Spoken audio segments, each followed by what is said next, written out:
we're going to take you through the steps to troubleshoot and test your locking mechanism on your roll cover if you are having problems. The first thing we need to do is separate the lock from the lock bars.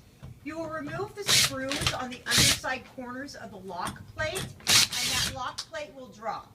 If you have the keyless entry, it can be left to dangle there.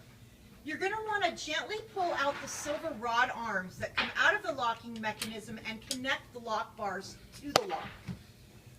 We now are going to want to test the lock independent of the lock bars.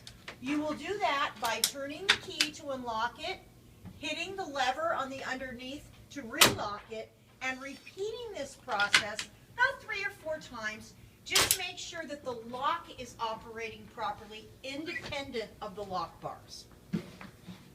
Now, if it is operating properly independent of the lock bars, we do need to check the lock bars. They should be clean, free of debris, grease, lubricants, any of that.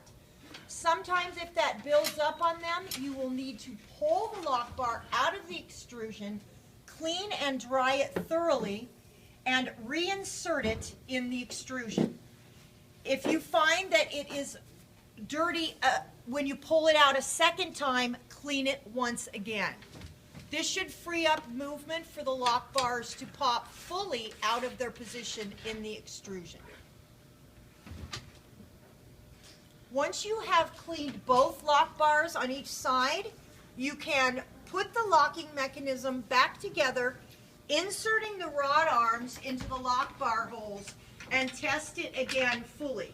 Keep in mind, if you do have the keyless entry option, do check where it loops in the lock, because that needs to be looped properly, and if it has come off or frayed, it may need to be replaced.